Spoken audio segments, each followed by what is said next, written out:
I still remember the exact moment when my life unraveled, when Sarah placed her hand over mine at the kitchen table, tears streaming down her face, and asked me to do the unthinkable.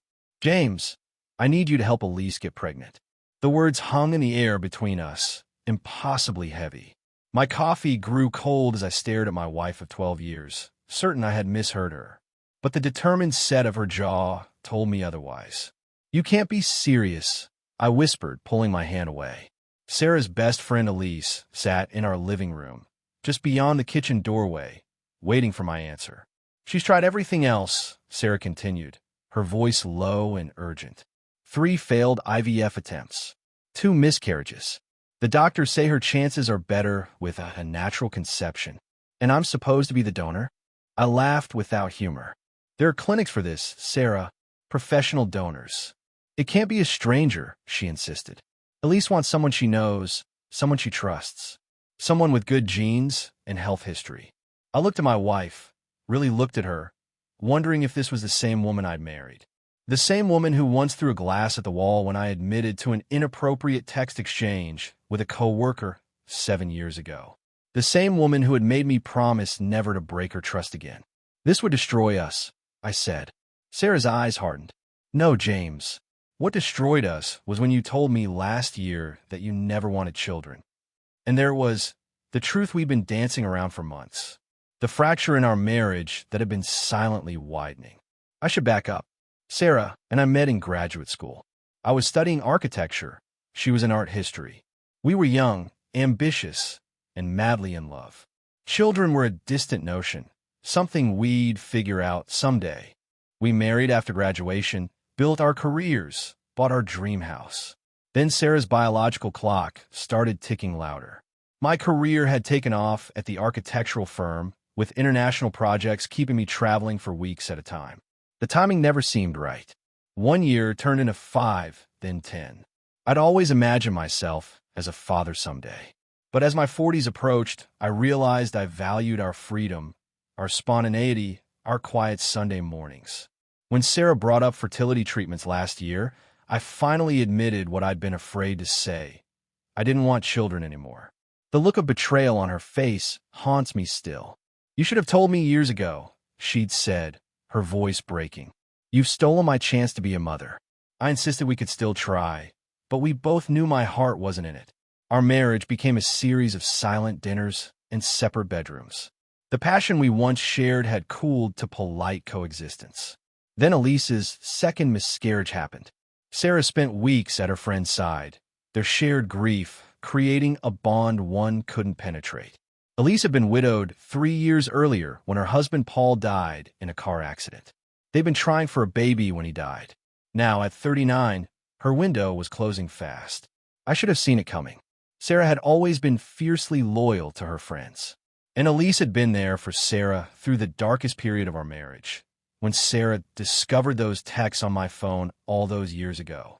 "This isn't just about my wanting a baby," Sarah said, bringing me back to our kitchen table discussion.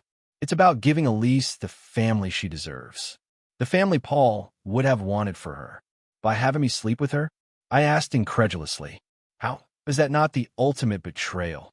"Because I'm asking you to do it. Because it would be a gift, not a betrayal." Sarah's voice softened.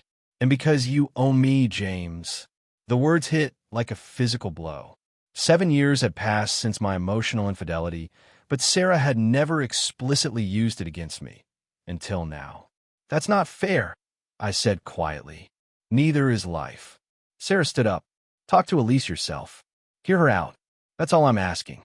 She left me alone in the kitchen, my thoughts churning. Through the doorway, I could see her embrace Elise on our couch, whispering something in her ear. I noticed how similar they looked from behind, both slender with dark hair falling past their shoulders. In college, people had sometimes mistaken them for sisters. I took a deep breath and joined them in the living room. Elise looked up at me, her eyes red-rimmed, but determined. "Sarah says you have questions." "About 1,000,000, I replied, sitting across from them. Starting with, "Have you considered literally any other option?" For the next hour, Elise methodically walked me through her journey, the fertility treatments, the sperm donors, the failed implantations.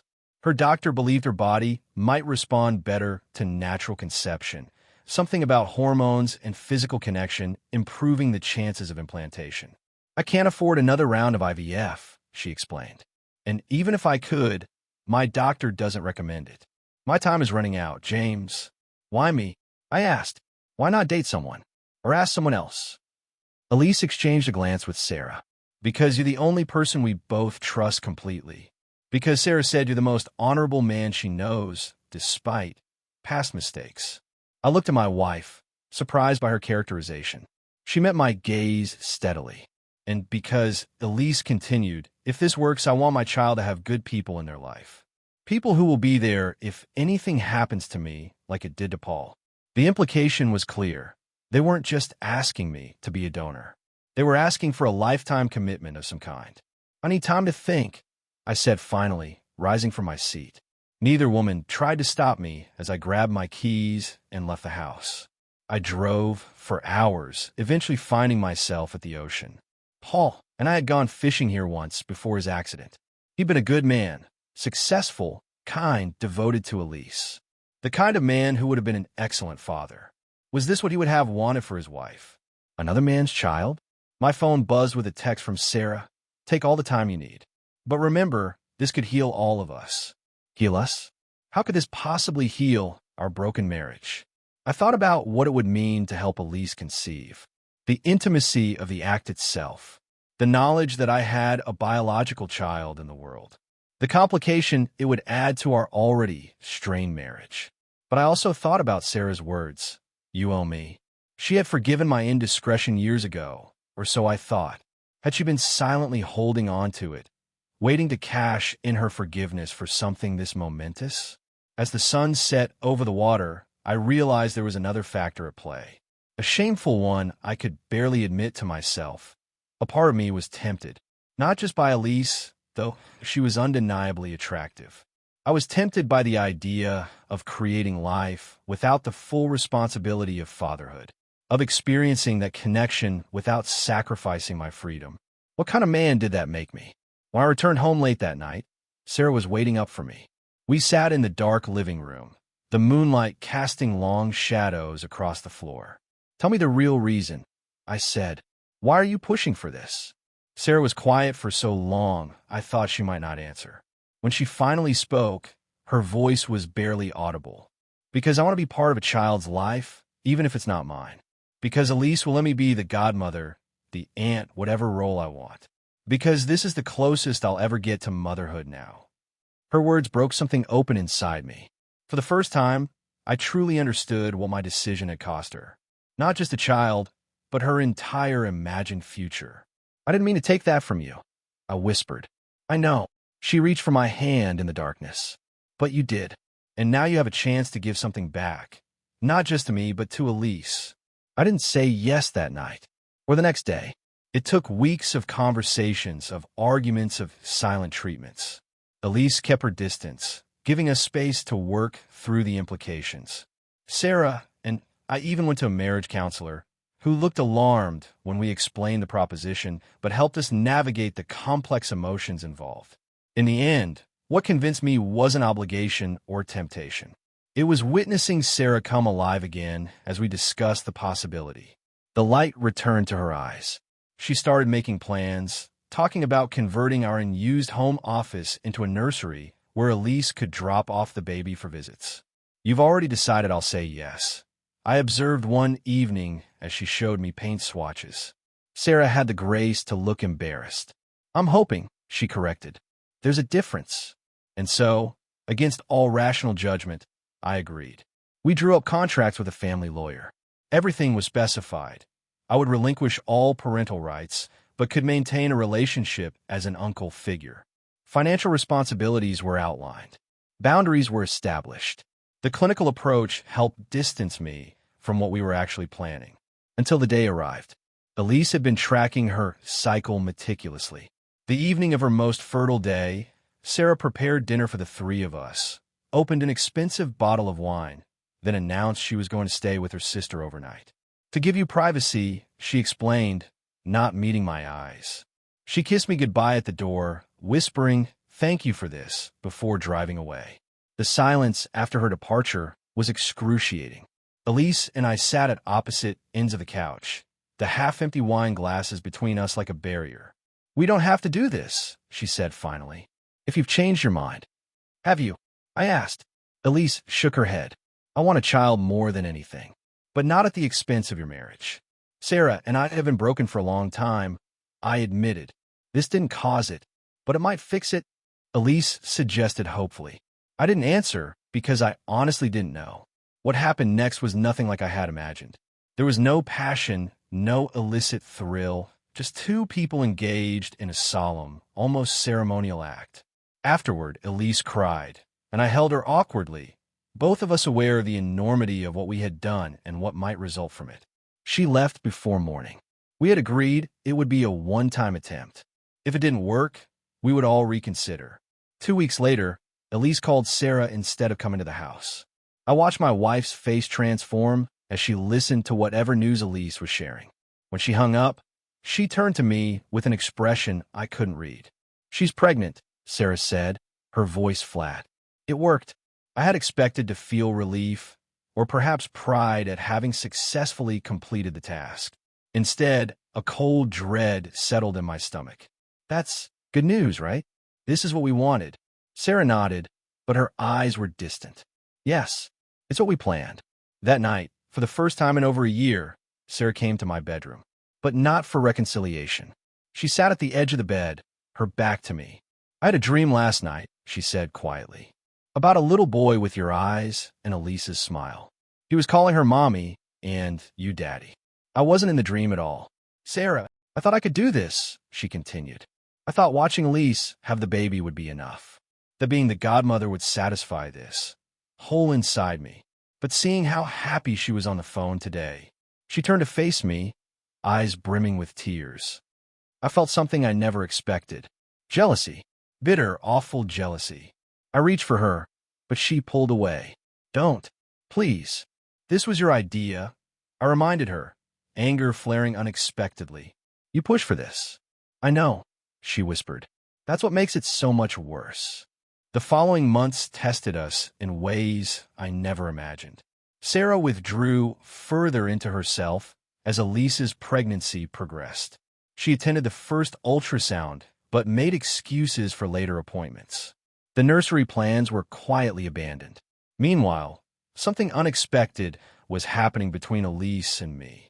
Each doctor's visit, each milestone of the pregnancy, forged a connection I hadn't anticipated. We weren't romantic. That night had been an anomaly, never repeated. But we were building something. A partnership, a shared purpose. "She's kicking," Elise called me one evening, her voice breathless with excitement. "Can you come feel it?" I glanced at Sarah, who was reading on the couch. "Elise says the baby is kicking," I said hesitantly. Sarah didn't look up from her book. "You should go." I went. I placed my hand on Elise's rounded belly and felt my daughter. We had learned the sex at the last appointment, moved beneath my palm. Something primal and previously unknown awoke in me. A fierce, protective love that took my breath away. "She knows her daddy," Elise said softly. The word should have alarmed me. Our agreement had been clear. I was not daddy. I was Uncle James. But in that moment, with my daughter's movements beneath my hand, the distinction seemed meaningless. When I returned home, Sarah was waiting in the darkened living room. "You were gone a long time," she observed. She wanted me to feel the baby kick. I explained, suddenly feeling guilty though I'd done nothing wrong. Sarah nodded slowly. "And did you?" "Yes." I couldn't hide my wonder. "It was incredible." "I bet." She stood up. "James, we need to talk about what happens after the birth." My guard immediately went up. "We already have an agreement." "Agreements can change." Sarah's voice was steady. "I've been talking to Elise. She's worried about doing this alone." "She has you. She has me. She's not alone. It's not the same as having a partner. A real co-parent." Sarah looked directly at me. "She wants you to consider a more active role." "And I think you should." The implication stunned me. "What exactly are you suggesting?" "I'm suggesting that the three of us have created an impossible situation," Sarah said. and now we need to find the least painful way forward. Are you? I struggled to form the question. Are you leaving me? Sarah's laugh was hollow. Isn't it obvious? You've already left me, James. Not physically, but in every way that matters. The next week, I moved into Elise's guest room. It was meant to be temporary, just until we sorted things out. Sarah and I were taking a break, a term that felt woefully inadequate for the collapse of a 12-year marriage. Elise was 7 months pregnant by then. I told myself I was there to help her prepare for the baby, to assemble furniture and install safety features in the apartment. But the truth was, I wanted to be near my daughter. I wanted to be there when Elise felt her kick, when she had cravings at midnight, when she needed someone to rub her swollen feet. Being needed again was intoxicating after years of emotional distance with Sarah. One night, as Elise and I sat on her couch watching a movie, her head drowsily resting on my shoulder, my phone buzzed with a text from Sarah. I filed the papers today. Your copy is with the lawyer. I stared at the screen, a strange numbness spreading through me. Even though I'd known it was coming, the finality of it was devastating. Elise noticed my expression. What's wrong? I showed her the text. She placed her hand over mine. I'm so sorry, James. Are you? I asked not unkindly. If Sarah and I were still together, you and I wouldn't be sitting here like this. Elise's hand withdrew. Like what exactly? It was a fair question. What exactly were we doing? Playing house? Pretending to be a family? Or building something real from the ashes of my marriage and her widowhood? I don't know, I admitted, but I know I want to be here. For her. I placed my hand gently on her belly. And for you, if you'll let me. Elise's eyes filled with tears. That's not what we agreed to. Agreements change, I said, echoing Sarah's words. People change. I never wanted to be a father before. Now it's all I can think about. Sarah came to the hospital the day our daughter was born. She held the baby briefly, her face a complex map of love and loss, before handing her back to Elise. She's beautiful, Sarah said. She has your nose, James. I nodded, unable to speak past the lump in my throat. Our daughter, we named her Emma, had indeed inherited my nose, along with what seemed to be my stubborn temperament, evident in her angry squalls when the nurses tried to clean her. Sarah pulled me into the hallway while the nurses helped Elise establish breastfeeding.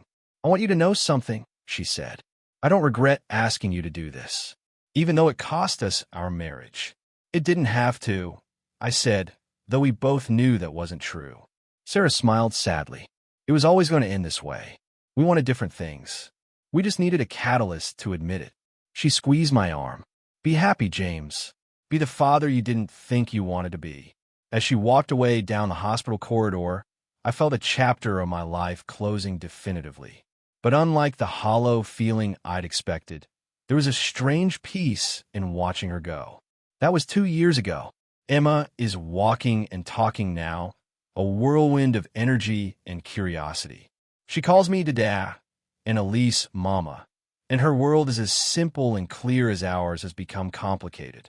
Elise and I live together, though not as a couple, not in the traditional sense.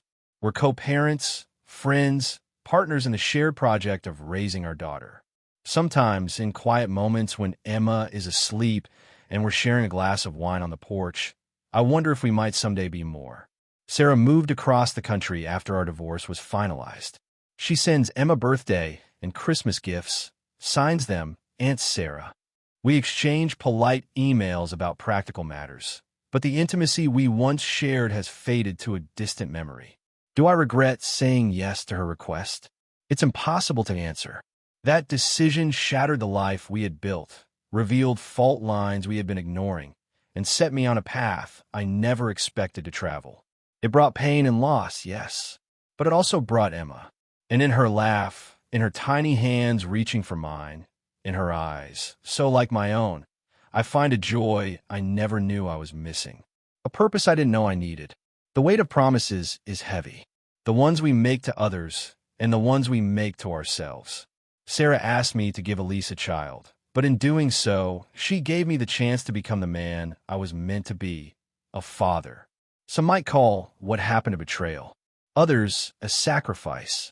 I've come to see it as something else entirely, a reckoning. A moment when the comfortable lies we'd been telling ourselves gave way to uncomfortable truths. And from those truths, a different kind of family was born.